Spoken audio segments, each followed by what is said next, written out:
Okay, I'm going to get started with this next topic, which is the 5 Precepts, a householder's guide to daily practice. As I mentioned, this is 5 impactful decisions that you can make either wisely or unwisely, and depending on how you make these decisions, it's going to produce a certain type of result for you.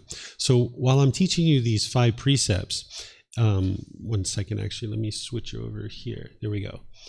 So while I'm teaching you these 5 precepts, it's important that you understand that what they're teaching you is the natural law of Kamma, of cause and effect, or action and result, the results of your decisions. That sometimes when people are studying this kind of thing with the Buddha, they look at them as rules or commandments. If this is the way that you were taught growing up, then this is the way you might look at these things. Or you might think of it like punishments and rewards and things like this. And again, if you've been brought up this way and this is the way that you were raised, then maybe that's the way your mind's been conditioned to think about these kinds of things. But I would encourage you to think about what the Buddha is teaching you as helping you to see the wisdom of this cause and effect, or this action and result, that when you make certain decisions wisely, it's going to produce wholesome results. And when you make decisions unwisely, it's going to produce unwholesome results. And what he's showing you is this cause and effect and helping you to see wise decision making. And what he's also helping you to do is eliminate certain pollutions in the mind, those craving, anger, and ignorance that we were talking about just now. Each one of these precepts are designed to help you eliminate certain craving, anger, or ignorance. By learning about these precepts, you're eliminating ignorance by arising wisdom. And oftentimes when you look at these precepts, it's also helping you eliminate a certain aspect of craving or a certain aspect of anger as well from the mind. So if you approach it that way and you understand this, then you don't look at this as rules or commandments, because whatever you do in your life, it's your choice. You're not here for me to tell you what you should or shouldn't do in your life. It's your life. I'm not here to tell you what to do. I'm not here to convince you of anything. I'm not here to force you or control you to do anything. I'm just here helping you be able to see this cause and effect, and then you decide for yourself what you would like to do in life. So while some people refer to this as karma, that's the Sanskrit version of this word, the original teachings of the Buddha are in the Pali language, so we tend to use the word kamma, which is the Pali word. If this translated to just one English word, I would just use that because it's much easier for you to understand when I speak in English, but it doesn't translate to just one English word, so I still need to use this Pali word. So just think of it as cause and effect, or action and result, essentially a sequence of events, that there's this continuous decisions that are being made in your life, and those decisions are leading to either wholesome or unwholesome results based on whether it's a wise or unwise decision. So now I'm going to share with you the first precept using the words of the Buddha, and then I'll apply it and help you to be able to understand how to investigate it and apply it in your life. So the Buddha says, abandoning the taking of life, refraining from taking life, without stick or sword, diligent, compassionate, trembling for the welfare of all living beings. So when you read something like this, you would like to investigate it and examine it. So the first thing you can see is that he's talking about living compassionately for all living beings. And one of the things you might ask yourself, well, what's a living being?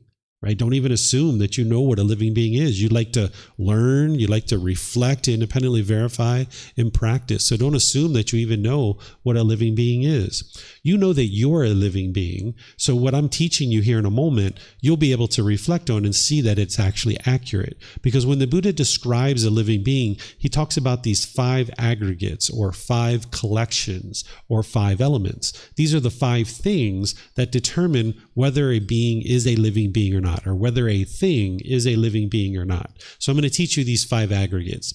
And when I'm teaching this to you, you can reflect on it because you know you're a living being, and you can determine whether you have all 5 of these things or not. Because if you know you're a living being, this particular teaching should accurately describe what you experience. The Buddha describes that a living being has form, right? Physical form. It has feelings, right? You have certain feelings like happiness, excitement, anger, frustration, boredom, loneliness, things like this. Those are the feelings. Then there's going to be perceptions. What a perception is your views and opinions about the world. When you look out at the world, you're going to have a certain view, a certain opinion about the world. Then the fourth one is called volitional formations. What this is choices and decisions. That a living being is going to be able to make choices and decisions. It's going to have free will. to make whatever decisions you would like to make. And then the fifth aggregate, or the fifth collection, or the first element, is a consciousness or a mind. So all living beings are going to have these five aggregates: form, feeling, perceptions, volitional formations, which are choices and decisions, and a consciousness. And you can see you have all five of these. And you can see a squirrel has all five of them: a bird, a dog, a cat, an alligator, a chipmunk, a snake, a tarantula. They all have all five of these: physical form, feelings, perceptions, volitional formations or choices and decisions, and a consciousness. But then you can take it a step further to independently verify this, is take something that you know is not a living being, like this chair that I'm sitting in, and you can take a look at it and say, does it have physical form? What would you say? Does it have physical form? Does it have physical form? Yeah, it has physical form, right? Does it have feelings? No. Doesn't have feelings, right? Does it have perceptions? Does it have views and opinions about the world? Doesn't, does it? Does it make choices and decisions? Does it have volitional formations? Because can it choose to pick itself up, walk down the street, and put itself in another building? It can't, right? Because it doesn't have volitional formations. And does it have a consciousness or a mind? No, it doesn't, right? So there you can see this definition is held up for 2,500 years. The Buddha is describing what a living being is, okay? There's a kind of a shortcut way to think about this, although it's not 100% the truth. What the Buddha is teaching is 100% accurate. But sometimes as people are starting to learn about the five aggregates, they kind of aren't quite there to understand them 100% yet. So you might use this kind of thing that I'm sharing here, that a living being is going to be from an egg, a sperm, and a consciousness, right? It's going to have all three of these things. So an egg, a sperm, and a consciousness might be like a shorthand way to think about a living being. But it's really the five aggregates that is really going to describe that for you 100%. And this is where you can see, through understanding the five aggregates, that a plant or a virus or a bacteria isn't a living being. The challenge is, though, in the unenlightened state, when we lack wisdom, we will tend to use language and vocabulary in ways that it's not intended to be used. We might say, I'm going to kill that tree, or I'm going to kill the bacteria in my body by taking this antibiotic, or I'm going to kill this virus. But you're not really killing it, because it's not a living being. So if we use language that doesn't fully represent true reality, then our mind can stay confused. It can stay in that ignorance or that unknowing of true reality. So what you would like to do is arise wisdom about what is a living being, and it's only a living being that you can kill. You can't kill a virus or a bacteria. You can eliminate it. That's what you're truly doing when you're taking the antibiotic. You're eliminating it from the body. Or if you're harvesting a tree, you're harvesting a tree. When you're cutting down a tree, you're harvesting it. You're not truly killing it, because it's not a living being. So while we use this language of killing and relating it to things like plants and bacteria and virus, we're not truly killing those things, because they're not living beings. And the more you understand the five aggregates, you can see that to be true reality. And you might decide to clean up your language a little bit, perhaps. It's up to you. But then once you understand what a living being is, and the Buddha is teaching you to live compassionately for all living beings, it's important to understand why he's teaching you that. The reason why he's teaching you that is because any harm that you put out towards another being, that harm is going to come back to you. This is the cause and effect, or the natural law of Kamma. So if you put out harm, if I tried to kill another human being, or if I was trying to kill an animal, there's a certain amount of craving in my mind. There's a certain amount of anger and hatred and ill will in my mind to be interested in killing another being, right? So when you arise wisdom and you realize that when I cause harm to other beings, this harm comes back to me, then you might start asking yourself about whether or not you would participate in these kinds of things, like euthanasia of an animal or a human, or termination of a pregnancy, suicide, assisted suicide, capital punishment, war, government-sponsored killings, murder. These are all intentional killings. But whether it's wise or unwise for you to do these things is based on your decisions. It's not based on my decisions. The teachings of the Buddha aren't here to tell you what you should or shouldn't do, and it's not black and white, right? You can't say, like, in all situations this would be wise, or in all situations this would be unwise necessarily in these situations. So I'm going to take a couple of these and help you learn how to apply it, what the Buddha is teaching you, to this particular decision that you might be needing to make. And what you decide in your life is up to you. I'm not here to tell you what you should do or what you shouldn't do. The teachings of the Buddha, it's not like a decision tree that everybody should do it this way and everybody should do it that way. It comes down to your wisdom. It comes down to your own individual decisions, because only you know the variables in your life 100%. So students could come to me and seek guidance and seek advice about any particular decision in their life, and I will give them thoughts, but I won't ever make a decision for them. So like this first one of termination of a pregnancy. Now, some people look at this as a political issue, and I don't look at it that way. I look at it as a human issue, because this is a technology that we have, and perhaps in some situations it could be wise, and in other situations it might be unwise. And that's for up to each individual to decide for themselves. But I'll share some guidance with you the way that you can perhaps think about this and consider this if you're in a situation where you need to contemplate whether or not you would terminate a pregnancy or not. And again, what you decide is up to you. If a student came to me and said, "Hey, David, I'm pregnant. What should I do? Should I terminate it or not?" I wouldn't say yes or no. I would say, well, if you terminate it, here's what you'll experience. And if you don't terminate it, here's what you'll experience. It's up to them to decide. It's not up to me, right? So a situation, let's just say a woman has a fetus in her womb, and let's just say we know through medical technology that this fetus is never going to be a viable human being. Maybe it's missing a certain organ. Maybe it's already even dead in the womb. Any number of different things medical technology could tell us. And we could also know that this is threatening the life of the woman. And in this situation, if we're living compassionately for the welfare of all living beings, the first person you need to have compassion for is yourself. So if you had a baby in your womb that you know is never going to live outside the womb and it's threatening your life, it could be living compassionately for the welfare of all living beings to terminate that pregnancy. And that would be living compassionately for the welfare of all living beings. But whether you do that or not is your choice. It's not up to me to decide that. But then there could be a situation where maybe somebody's using abortion or termination of a pregnancy as birth control. And now maybe instead of using like a condom or some kind of way to control birth, maybe they're regularly getting abortions 3, 4, 5, 6, 8 times. This is going to start affecting the health of their body, right? Because of this choice to have continuous abortions, using it as birth control, now it's going to affect the health of your body. This is the cause and effect, or the action and result, that through making a decision to regularly terminate a pregnancy, the body yourself, your own body, is going to start having difficulties due to the medical technology. They can do abortions, but it really harms the woman's body if you're doing it continuously multiple times throughout your life. And this is the unwholesome result that's coming back to you from those types of decisions. But again, whether someone chooses to do that or not is up to them. It's not up to me to tell someone what they should or shouldn't do. I'm just here showing you the cause and effect that in this situation where someone's regularly getting an abortion 3, 4, 5, 6 times, it's going to start affecting the health of your body, right? So this is just one example. We can also look at something like war, that this natural law of Kamma, it's functioning and affecting you whether you're aware of it or not. You can be in a situation where maybe you live in a certain country and your government tells you, you can go over there and kill those people in that country because we disagree with something they're doing. You can go kill them. And when you come back here, we're not going to prosecute you for murder.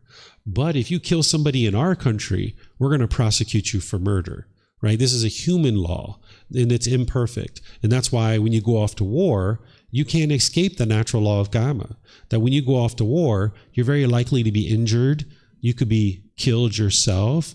You could have a brain injury. You could have mental challenges. You can get addicted to substances. Oftentimes when soldiers are coming back from war, they commit suicide sometimes. They find it difficult to reintegrate into society. They oftentimes end up homeless and dependent on the government for support.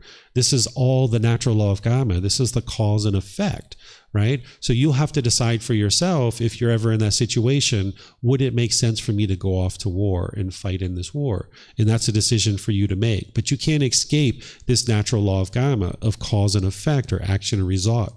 So the government can tell you that, hey, we're not going to prosecute you for murder.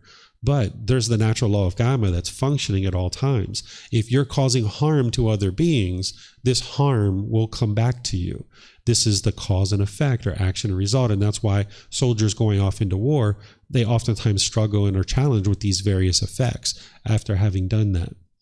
And then sometimes students ask me about things like DNR, or do not resuscitate. If you know what this is a legal document that you can put in place while you're alive that tells people that if this body dies, don't use medical technology to bring it back to life. And if you put one of these in place, or if you've done that, you're still practicing this precept, because this precept is living compassionately for the welfare of all living beings. This is no intentional killing, as you would like to avoid and eliminate intentional killing. So in this situation where you've signed a document that says, hey, if this body dies, don't bring me back to life, you haven't killed anything. You haven't killed anybody. What you're saying is, hey, I'm comfortable with death, that this body has died. I'm completely fine with that. Don't bring any medical technology to bring me back to life. You haven't intentionally killed anybody in that situation. So in this situation, you're still living compassionately for the welfare of all living beings. Students oftentimes ask me about defense and protection, that if you were in your home at night and sleeping and somebody breaks into your house, what should you do? What if you have to kill this person in order to protect yourself? Well, in this situation, I can assure you, anybody who's breaking into your house at 2 a.m. in the morning, they're not bringing you chocolate and flowers to deliver to you. They're actually there to do some harm. And if harm comes to them as a result of their choice to do harm, that is their Kamma. And what I would advise somebody in this situation is that if they can, get out, right? If somebody breaks into your house, let them steal whatever they're going to steal. Let them damage whatever they're going to damage. But this body, get this body out, right? Go somewhere else. But you can't always do that, right? If you can go somewhere else and you can call the police and the police can come and use their tools and wisdom and knowledge to handle it, let them handle it. You get out. But if you look outside and there's a fire outside, maybe you can't get outside. Or maybe there's a gang of people waiting outside in your yard and you can't get outside. And it would be unwise to go outside. That's where you can't have one decision that's permanently going to be wise. Moving to this higher consciousness is to take in the variables of any situation that you're confronted with, using your wisdom, make wise decisions. So while I share with you, I think the wisest decision in this situation would be to get out. In some situations, it might not be wise to get out. And that's what you've got to decide in the situation, with your mind calm and confident and stable and steady, right? So if you needed to pick up a baseball bat or a knife or something like this in order to protect this being or other beings around you, yeah, go ahead. That's the harm that's coming to that person as a result of them choosing to do harm. But what I would encourage you to do is do the least amount of harm as possible, right? If they just have like a stick or something, see if you and a couple other people can get the stick out of their hand, right? Or maybe you go get a bigger stick, right? Or something like this, right? Try to do the least amount of harm as possible, and this will protect you from any harm coming to you. So if you need to defend yourself, do so, because you need to live compassionately for the welfare of all living beings. If you just stood there and let someone beat you up and murder you or rape you or whatever, you're not living compassionately for this living being. So you need to decide in any given situation what would be wise and what would be unwise. And when your mind's calm, you'll be able to more readily make those decisions. But when fear and stress and anxiety and all these other feelings are arising, you'll find it more challenging to make any sort of decision. So that's why you'd like to train your mind so that you can make wise decisions in any particular situation. Then sometimes people ask me about consuming animal products and whether they should move to a plant-based food supply or a plant-based life instead of relying on animals to sustain your life. If you choose to do that, you will see the wholesome results coming from that, because when you ingest animal flesh, you're not just ingesting the flesh, you're ingesting the substances that are in the flesh. There's things like hormones and antibiotics and drugs and things like this that are in the flesh. They've taken fish in wild streams in places like America that are supposed to be very clean streams, and they've taken those fish out and they've tested the flesh of the fish, and they found like antidepressants and cocaine and other substances in the flesh of the fish. So when you're eating that, not only are you eating the animal in the flesh, you're also eating those substances as well. And even farmed animals as well. When those animals are being grown, nowadays people are putting hormones and antibiotics and all kinds of medications into the animal, and you're ingesting those kinds of things. So it's causing sickness and illness in the body that wouldn't otherwise be there if you chose not to eat those things. So when you're choosing to eat meat, it's actually causing more sickness and illness in the body, and it's also affecting the mind too, because those drugs and hormones and toxins that are in the flesh of the animal,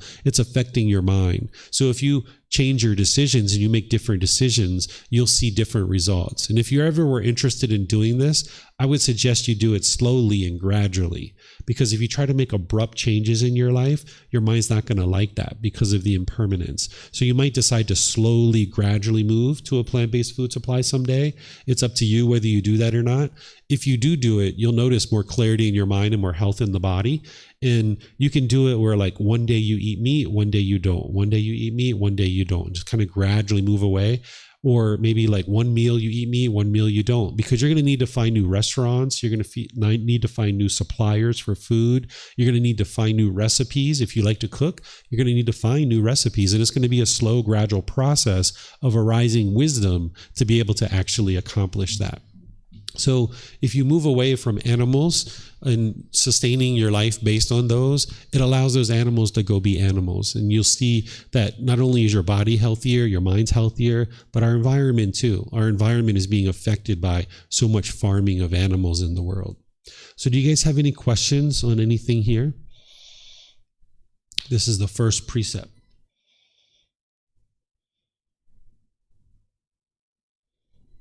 Okay. I'm not seeing any questions anywhere. Let's see if I see any here. Nope. Okay. All right. So let's move to the second one, which is abandoning the taking of what is not given, living purely, accepting what is given, awaiting what is given, without stealing. So remember, the Buddha is teaching you to not cause harm to other beings, because whenever you harm another being, harm is going to come back to you. And while you can't cause somebody else to be discontent, you can cause them harm. And when I talk about harm, what I mean is you can harm someone's material possessions, you can harm their physical body, you can harm their reputation, but you can't cause them to be discontent. If someone's being angry or sad or frustrated or agitated, just like your mind causes your own discontentedness, everybody else is causing their own discontentedness. When they're angry and sad and frustrated, they're causing it themselves, but they don't necessarily understand that. They're going to think that it's coming from you. And this is where you'll notice the results of that. So if you're causing harm to someone's material possessions, their physical body, or their reputation, or something like this, they're going to most likely be interested in causing you harm. And this is the harm that's going to come back to you. So by choosing not to steal, you're choosing not to have craving and anger and ignorance, grabbing this thing and I want this for myself. Instead, we can go out and work and we can make money and we can acquire the things that we need to acquire in our life. But when you have craving or desire or attachment, you might be interested in stealing something from somebody. So if you eliminate stealing from others, it'll help you to not have harm coming to you by way of causing harm to others. So the Buddha is teaching you how to navigate this world of unenlightened beings where somebody might be holding on to a particular thing. So if I stole somebody's car, right, I've now harmed them. They can't go to work. They can't take their children to school.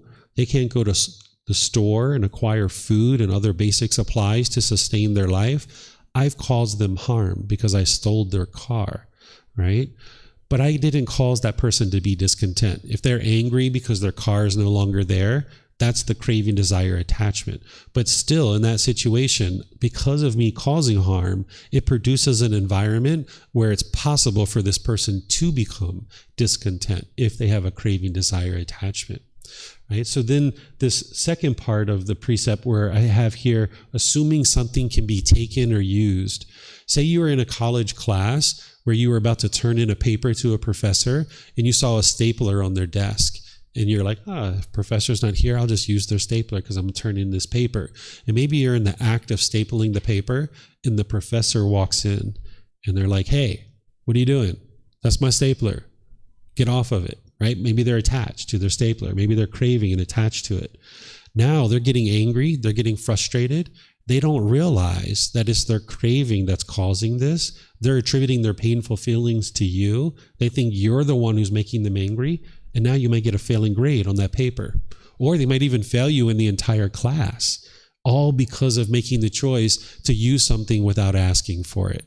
So the Buddha is teaching you how to navigate this world of unenlightened beings where people are attached to things. And if you assume that something can be used and someone could walk in like that, you could find yourself in a lot of difficulties. So instead, you ask your professor, and they might say yes, and they might say no. And if they say no, okay, just go to another classroom and ask a different professor, or go to the store and buy one, right? Just do something else. But at least you know where this professor stands about whether or not to use their stapler or not. Then notice the Buddha here is saying, accepting what is given. What he's talking about there is that when you're around people, they're going to practice generosity with you. People might give you certain gifts or certain things.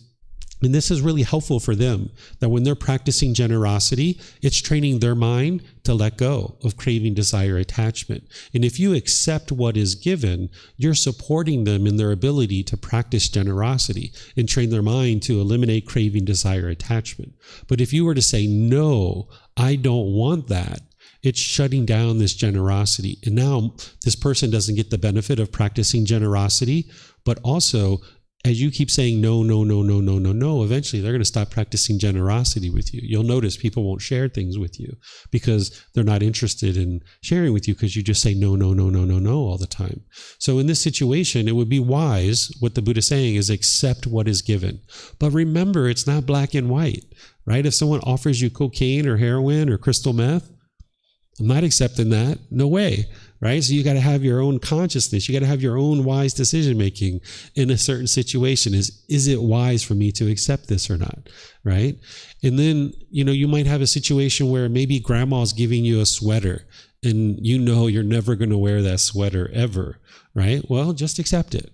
Help grandma practice generosity. If grandma gets angry that you now have given it to somebody else, because that's what I would suggest you do, rather than put it in the closet and waste away and deteriorate, I suggest you give it to somebody else. If grandma gets angry, that's because she wasn't practicing pure generosity. She had an expectation. She was craving. She was wanting you to wear that shirt.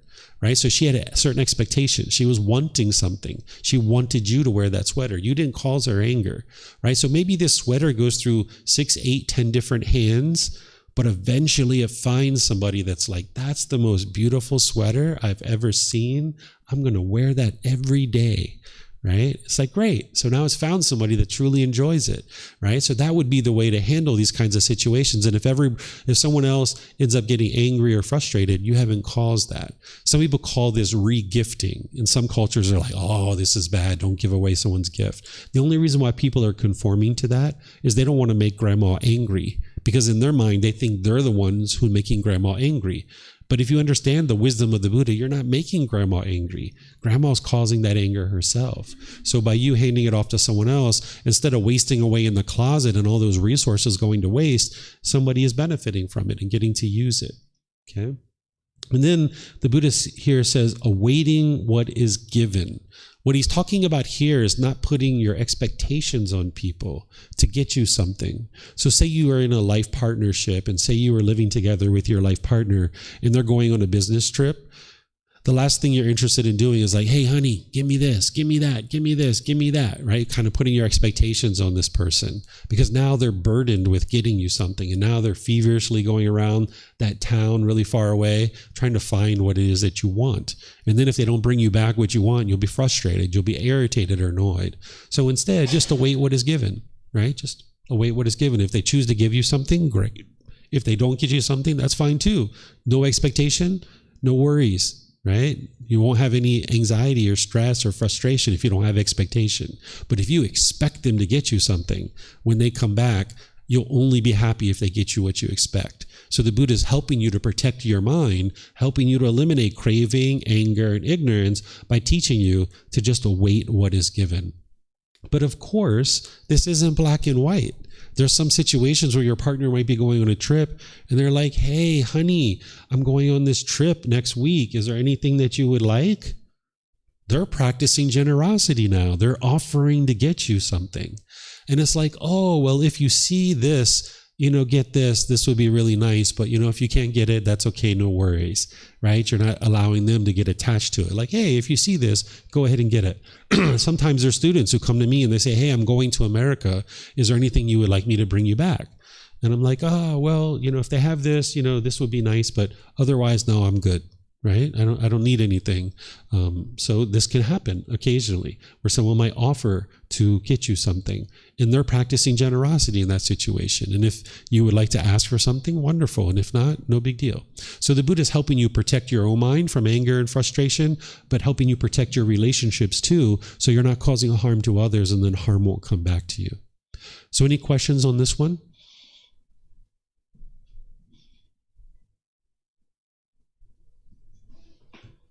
Okay, no questions here? All right. So now we'll go to the third one.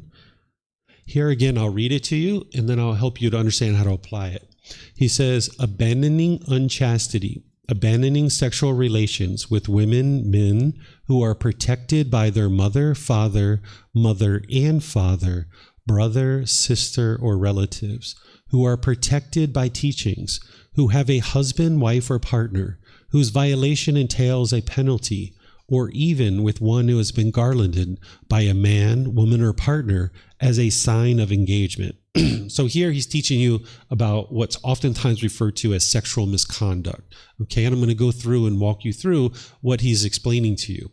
Here I talk about sex with minors. That's where the Buddha is saying with people who are protected by their mother, father, and all these relatives. If you were to have sex with an 8-year-old or 12-year-old child, this is very impactful to them, and they're actually learning and growing and developing with their family. So if you were to have sex with them, it would impact them in a way that would be very significant and take them away from growing and developing their mind with their family. So this is why in most situations, the human laws match the natural law of Kamma. In most countries, it's illegal to have sex with someone who's a minor. But there are some countries where it is actually legal, like legally human-wise, that you won't get arrested for having sex with an 8-year-old child.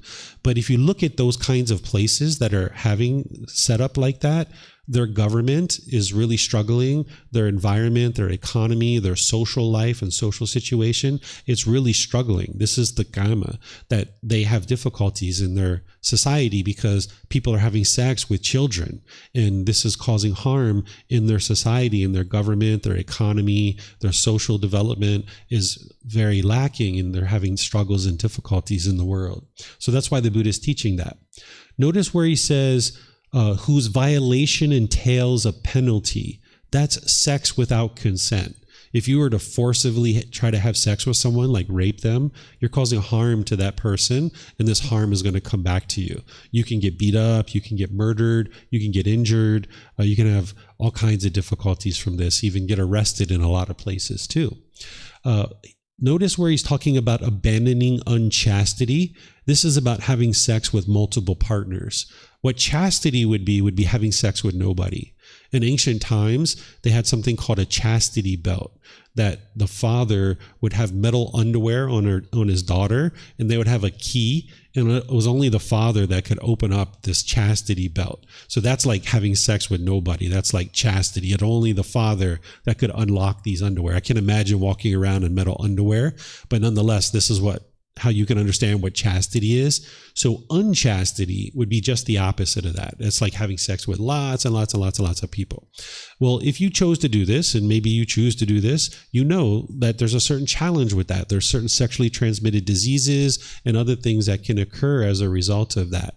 Fights and arguments and things like this. And this is our Kamma. If we choose to do that, we're making unwise decisions that produces unwholesome results. So the Buddha's not trying to tell you what you should or shouldn't do. He's just helping you to understand what it is that you're experiencing in life and why. So when we practice unchastity, or we have sex with lots and lots and lots of people at the same time, then this is going to promote an environment where we can have sexually transmitted diseases or other difficulties in our life. So it's best to have sex with one partner, and then when you're done, move on to the next partner. And now you're having sex with just that partner. And then when you're done with that relationship, choose to move on to the next one, right? And the more partners you have, the more likelihood it is for you to be able to contract some kind of illness or disease. And some of them can actually be life-threatening. So you'll be interested to pay attention to that.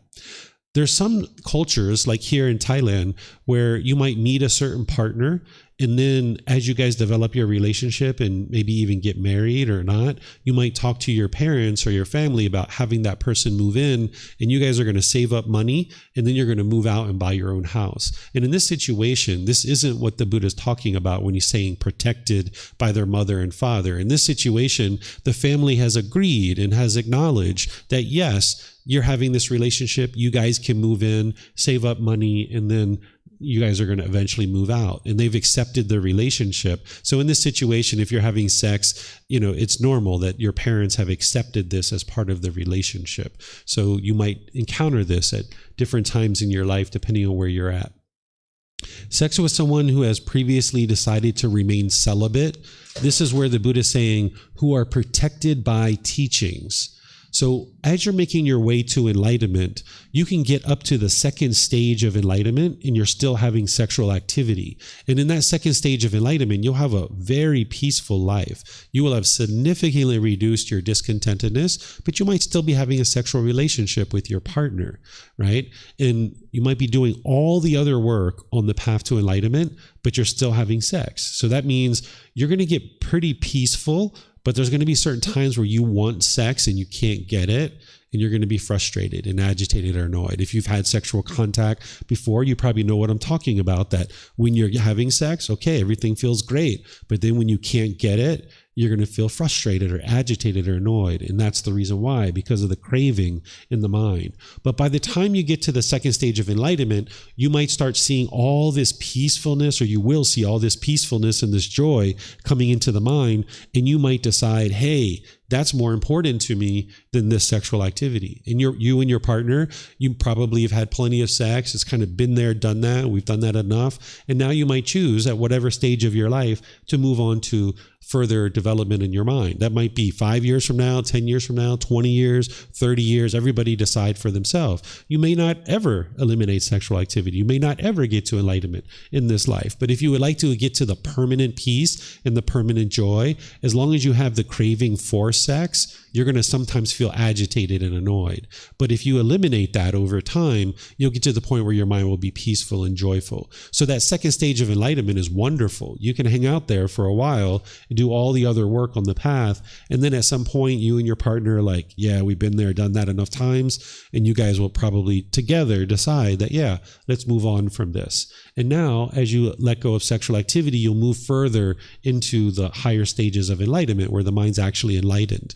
So for people that are deciding to do that, the Buddha is saying they're protected by their teachings. They've decided to remain celibate. If you were to lure those people or try to lure those people away from that, it's causing harm to that person, and it's causing harm to the wider community. Because the best thing that could be experienced in the community is somebody getting to enlightenment. If somebody gets to enlightenment and that person is even just walking around and interacting with people, they're going to be more bright, they're going to be more radiant, they're going to be smiling, they're going to be respectful to everybody, and people are going to be able to benefit from that. But if that person ultimately decided to teach, for example, that will be wonderful for everybody. So if we were to try to lure somebody away from their celibacy, this would cause harm to them and to the wider community. And of course, it's their decision of what they choose to do or not, but it would be wise for you to find somebody who hasn't decided to remain celibate.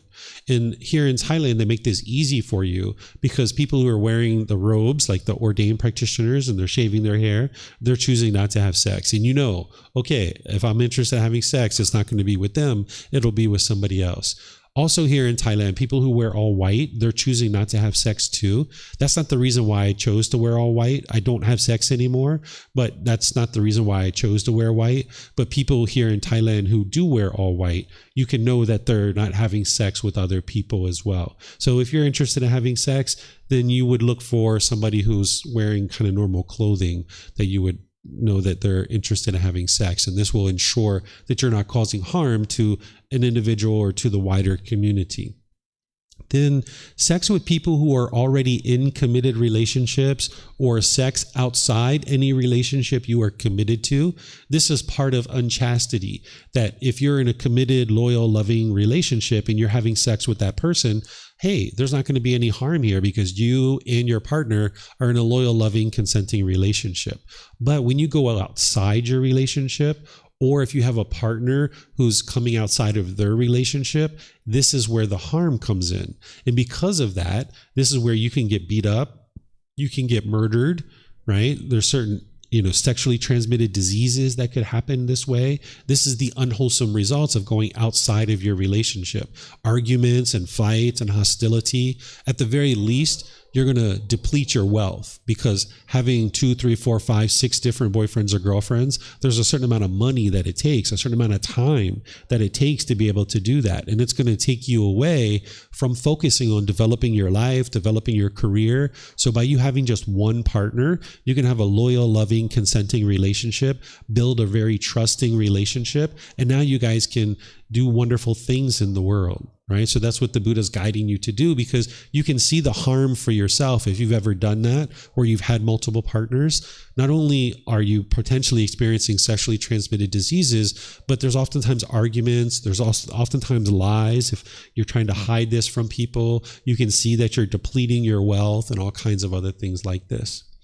Also, nowadays we have people that are human trafficked, where people are being forced into a life of being a sexual worker. If you were to go into that kind of environment and have sex with that kind of person, this is supporting that kind of thing. It's like this person is basically a slave. And now, once again, you can get sexually transmitted diseases. You can get beat up in these situations. You can get robbed, right? Because the people who are forcing this person to have sex, there's not wholesome things going on in that environment. So if you go into an environment where people are human trafficked, then you can encounter all kinds of things: getting beat up, getting robbed, you can get murdered, sexually transmitted diseases. And this is all the results that we're experiencing as a result of going into that environment. Then what we were just talking about, paid sexual services, there's actually people who aren't being forced to have sex, but they're doing it at their own free will. This is the same thing. When you go into that environment, you can get sexually transmitted diseases, you can get beat up, you can get robbed, you can get murdered, you can get all these kinds of things can happen to you as a result of the unwise decision to enter into that environment. Notice here that the Buddha doesn't teach about same-gender relationships. He doesn't call this out as something that would be harmful. And the reason why is there isn't any harm that's occurring. That if there's a male and a female that's choosing to have sex with each other, that's a loyal, loving, consenting relationship. They're not causing harm to each other. But if a male or a female and a female are choosing to have a loyal, loving, consenting relationship, they're not causing harm to anybody. So that's why the Buddha didn't include it here.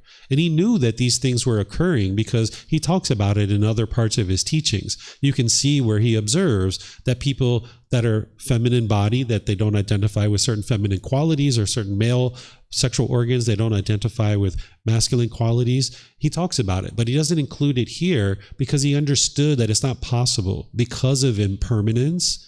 It's not possible for every man to be interested in having sex with a woman. And it's not possible for every woman to be interested in having sex with a man.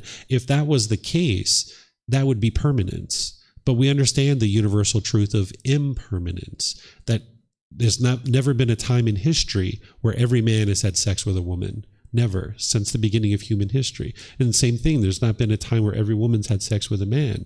There's been male, female sex going on all throughout history, even during the lifetime of the Buddha. It's not new.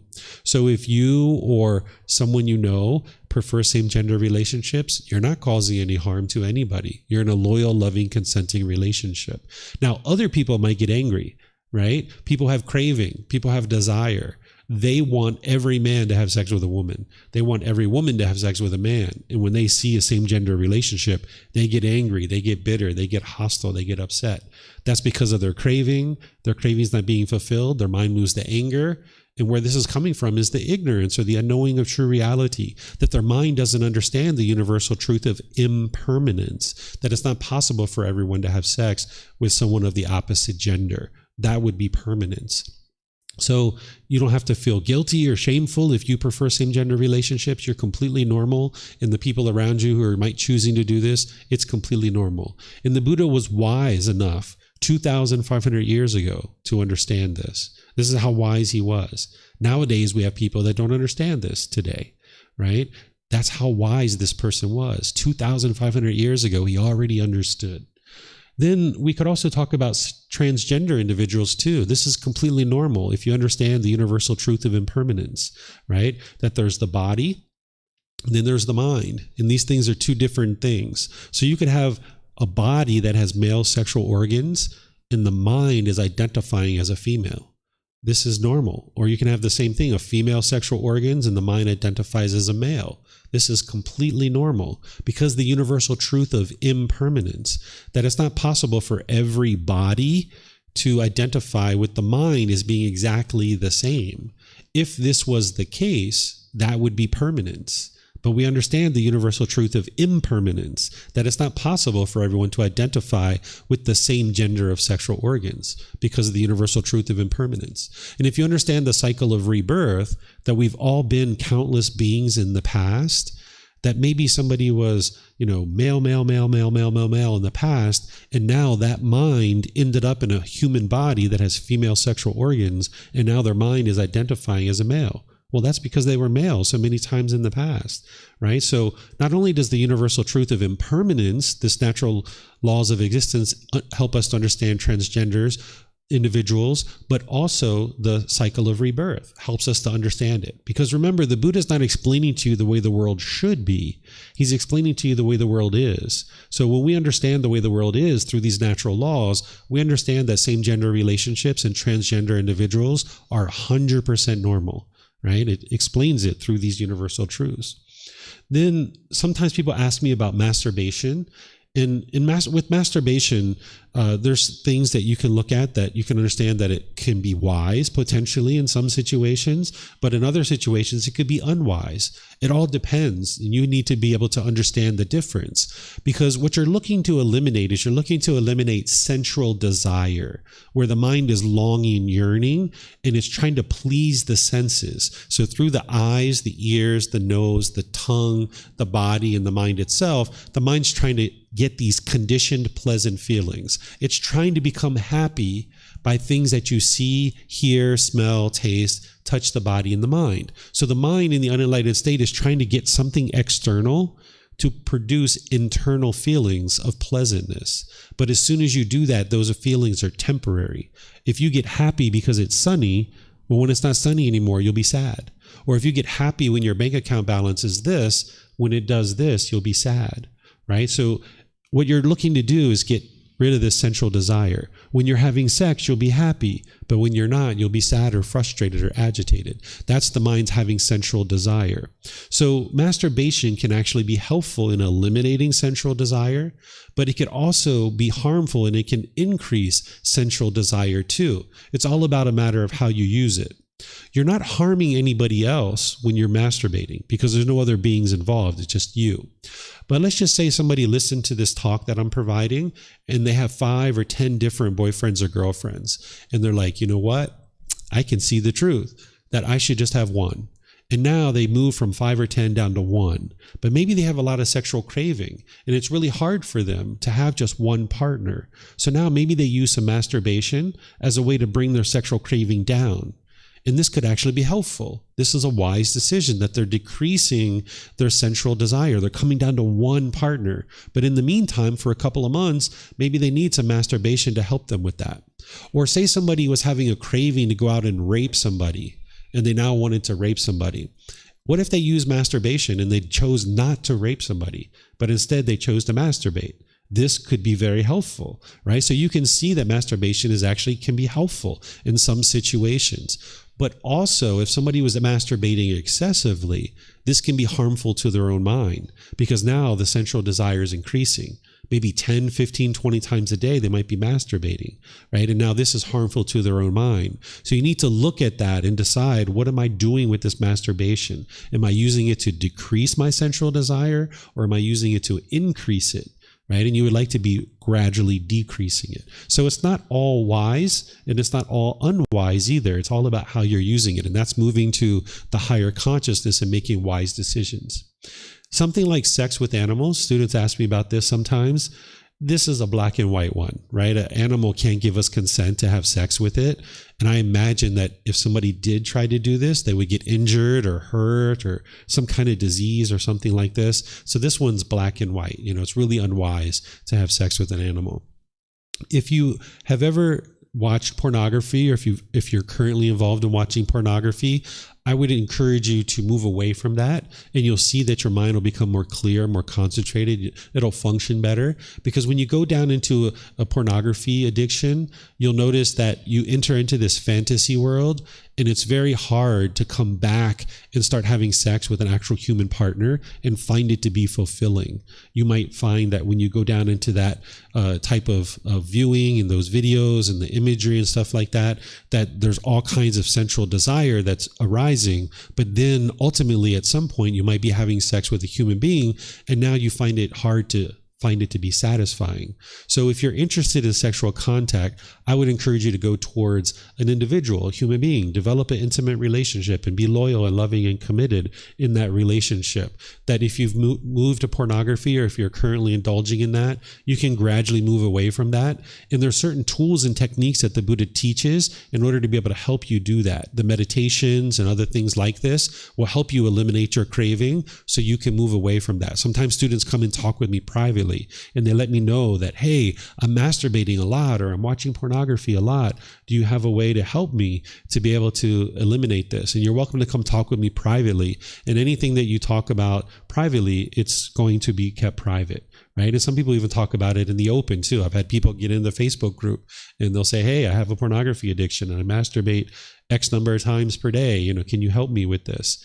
So you can ask me publicly or privately, and I'll share with you the teachings to be able to help you reduce that and ultimately eliminate it. Because not only is it affecting your own mind, but you're also supporting other people having unchastity, right? Sometimes people are forced to do those kinds of things, but also they're practicing unchastity in those situations too. That's their decisions, but your decision to support that is encouraging that and allowing it to continue. So do you guys have any questions on this particular precept? No? Okay. Let me see if there's anything online. Okay, I'm not seeing anything online either. So let's go to the fourth one. These are the words of the Buddha again. He says, abandoning false speech, refraining from false speech, a true speaker, one to be relied on, trustworthy, dependable, not a deceiver of the world. Okay, here he's talking about being truthful in the way that you speak. And this is very helpful for you. You can see the reason why in the teaching. He says, because then you'll be trustworthy, you'll be dependable, you'll be reliable, one to be relied on. If you lie, people in your community are going to discover those lies. Whether it's your personal relationships or your professional relationships, they'll discover those lies, and then they're going to look at you as being independable and untrustworthy. And now, like say in a professional environment where maybe you would be given projects or promotions or increases in your salary, you're not going to be able to get those things because people don't trust you. Whereas if you can have trustworthiness, then you'll see that you'll get promotions and increase in salaries, and you'll have more and more personal relationships that are really blossoming. So when you're lying, there's some underlying craving. The mind thinks that if I can just get this thing, this is what'll make me feel better. But if you tell the truth, you're not going to get what you want. But if you lie, maybe you'll get what you want. Right? So this is why the mind tends to lie, is because it has a craving. So when you start learning how to speak the truth, then your mind can eliminate the craving, the thing that's causing the mind to be discontent. So here you can see the Buddha in this other teaching understood this so closely that he didn't even lie as a joke. Right? This is a separate teaching. He's talking to his son, Rahula. Sometimes people think the Buddha left from his family and never came back, but he actually spent time around his family. They came to ordain with him, his son, his wife, his stepmother, some of his cousins, all these people were coming to ordain with him. So he's teaching his son to don't lie, even as a joke. If you can imagine this really wise individual who understands how to get to enlightenment, being in classes like this, telling the truth, but on the side, they're like lying in their jokes, you wouldn't know whether to trust that individual when they're teaching their teachings, right? So the Buddha knew that not only in classes was he teaching the truth, but on the side, he wasn't lying either, even as a joke, right? You might not associate a Buddha as someone who tells jokes, but a Buddha is a human being, right? They're just like you and I, right? And if you understand that, then you can relate to this person and realize that just like a Buddha can get to enlightenment, you can too. So it's important to humanize a Buddha and understand that, yeah, he tells jokes, he has fun, right? But when he does it purely and cleanly and wholesomely, and he doesn't lie, even as a joke. And it takes more effort and more wisdom to be able to tell a joke that isn't a lie. So you're going to need to arise wisdom. It's going to take more effort, right? But usually those jokes are funnier, right? When someone tells a joke that's funny, when you tell jokes that are negative and degrading and disparaging yourself or other people, it's like, haha, somebody might laugh a little bit. But when you tell something that's wholesome and clean and wise, wow, those are the real funny jokes, right? So just be creative, and it'll get easier and easier as you do that.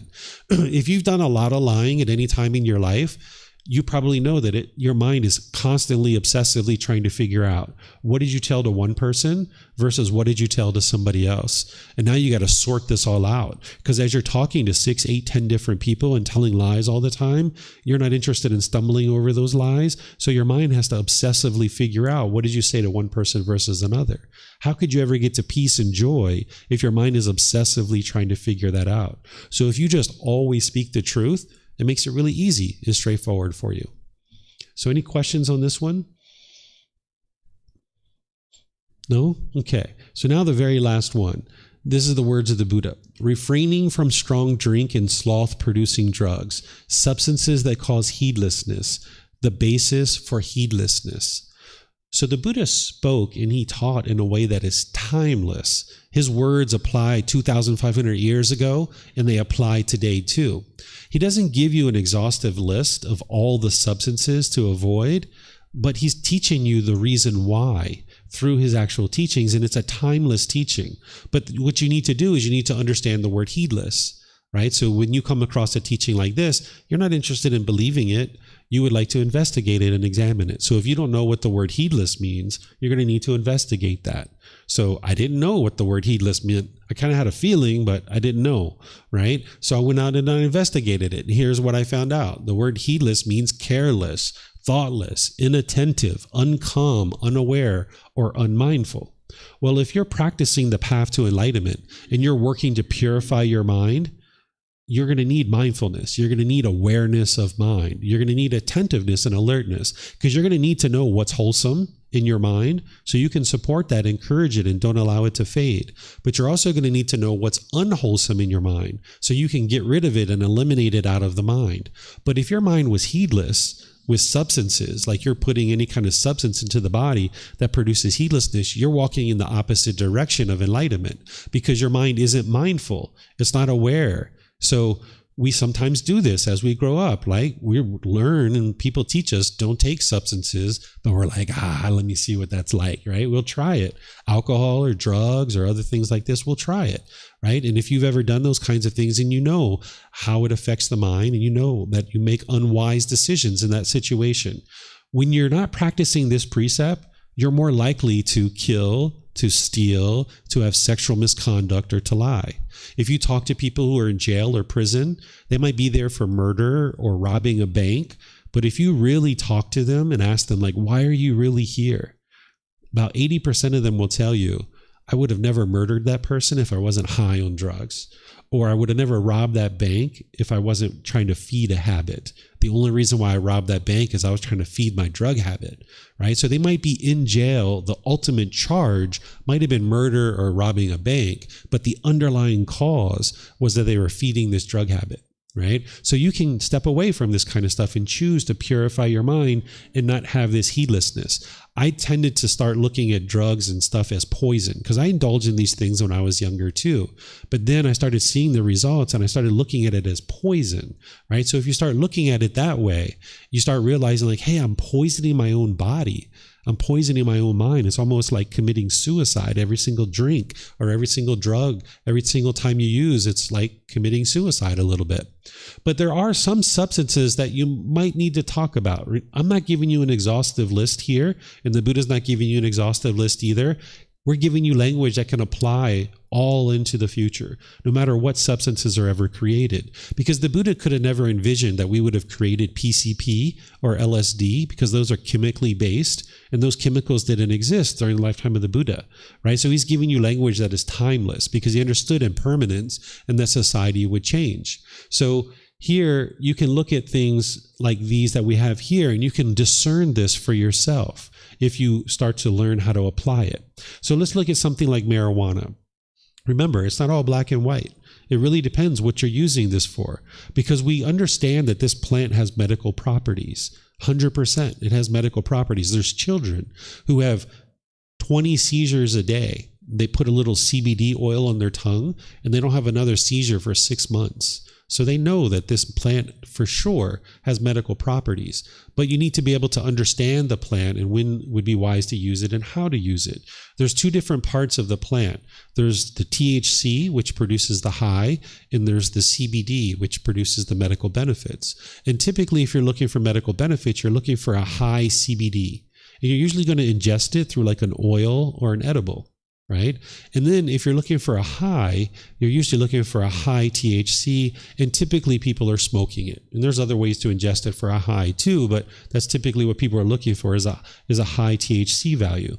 Well, if you're truly have a pure medical benefit, you would be able to see that, you would know that, and you could use CBD and maybe an oil or an edible or something like that to fix it. You're not looking for the high. So you would look for a really low THC and a really high CBD. But it's important to make sure you have a valid medical reason to use the marijuana plant. If you're just having stress or anxiety or difficulty sleeping, the marijuana plant is not going to solve that.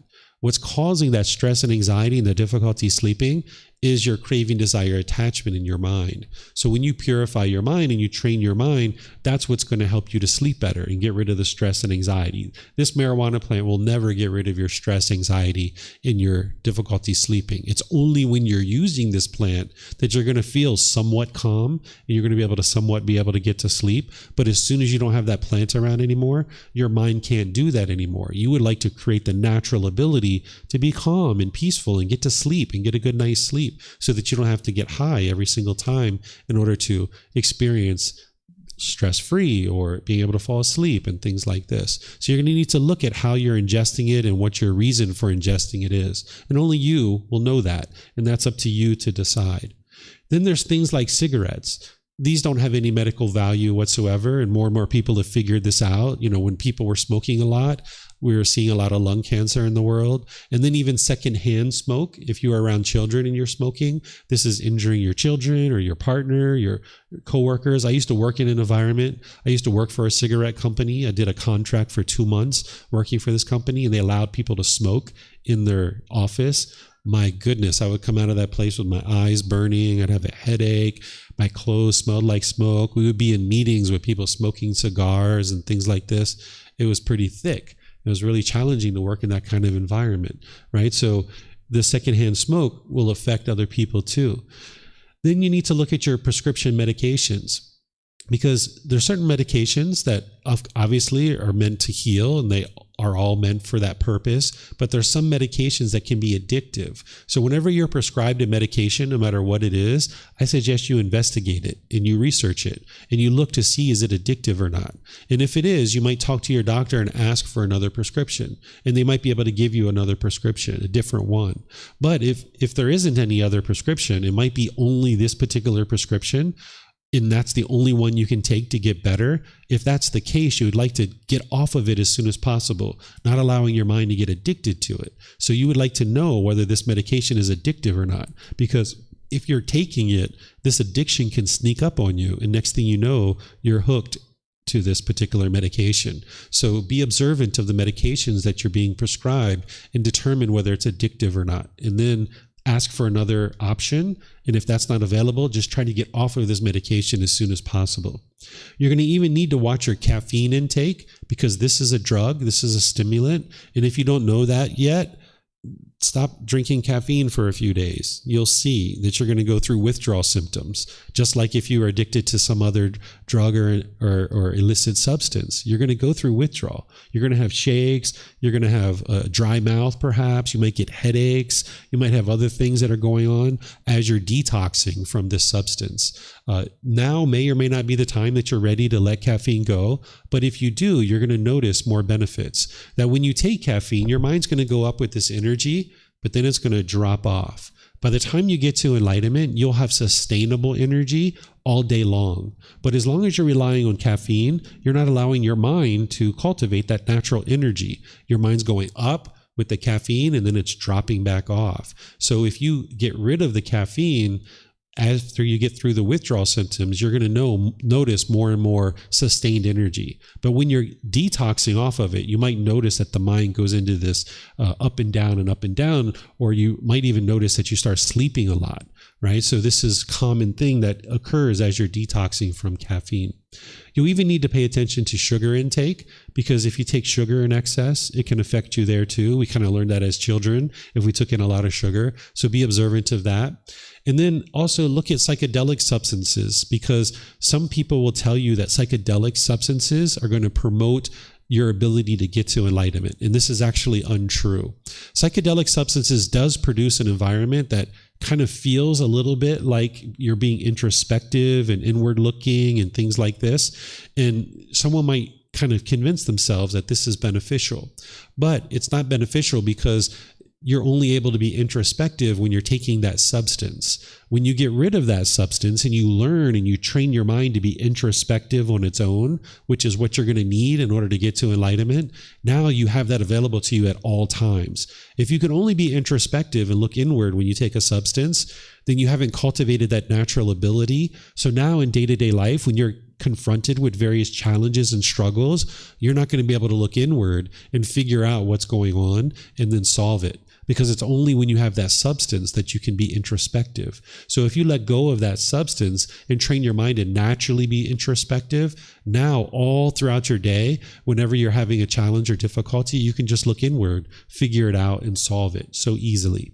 So the way that I think about psychedelic substances is it's like being chained down to the sidewalk, and you're looking in at this store through the window, and you see this great product inside, like maybe a purse or a handbag or jewelry, and you want to go in and you get this product, but you can't because you're chained down to the sidewalk. So it's kind of like you can see kind of what it's like to be introspective temporarily while you're on these psychedelic substances, but then you can't ever actually acquire it 100% because the mind's not naturally developing that. You can't go in and get that product and put your hands on it and touch it because you're chained down to the sidewalk outside.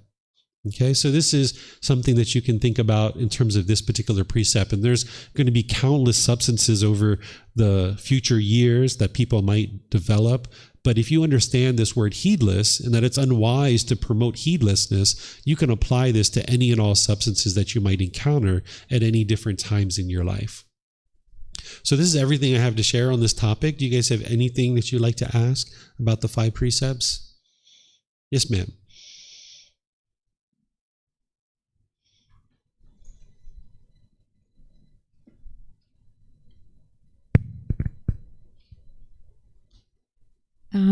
But don't you think that introspective experience that is gained by psychedelic will bring more motivation in a person if they have seen what enlightenment feels like? So what are your views on that? Yeah, so that's still a conditional experience, that because of the condition of taking this substance, I'm now going to experience this particular thing. Where what you would like to do is get to a point where you have wisdom to know that it's wise to become introspective, that you know that it's wise to make wise decisions and promote improvement in health within your own body and your own mind. If someone chooses to use psychedelics, that's their choice. I don't have an opinion on them as a person or anything like that, but I know because I used to use psychedelic substances in the past, not in order to get to enlightenment, but I used to use them when I was younger, and I know what it does in the mind. But it stimulates or simulates like being introspective, but you can't ever develop that for yourself as long as you're dependent on the substance. So if somebody chooses to use it once and only once, and that's what they're going to do, okay, that's their choice. And now if that truly motivates them, okay, great, get to enlightenment. But you're going to need to get rid of these psychedelic substances in order to get to enlightenment. So I would never encourage someone like, hey, use the psychedelic in order to get motivation. I would just encourage someone to be ambitious and enthusiastic and motivated to get to enlightenment through their own wise decision making rather than relying on a substance for it. Any other questions? Okay, so it's time for lunch. It's actually pretty much exactly 12 o'clock. So we're going to break for lunch and come back at 1:30, and I'm going to teach you guys walking meditation. If you guys would like to come back, you're welcome to. I know some of you guys might not be here for the whole day, but if you're here for the whole day, I'm going to teach from 1:30. We'll probably finish up a bit early today, probably around 2:30, because it doesn't take me long, only about 10 minutes to teach you walking meditation, and then about a 20 or 30 minutes of doing it, and then we'll probably finish up around 2:30 today. So if you'd like to come back at 1:30, those of you online, same thing, I'm going to be live streaming. So I'll teach you guys the walking meditation, which is really good if you have an overactive mind, if you have anxiety in your mind, if you find it difficult to be relaxed, the walking meditation is really good for you. So perhaps I'll see you guys after lunch. Enjoy your time, and we'll see you at 1:30. Okay? Sawadee khap. Sawadee khap.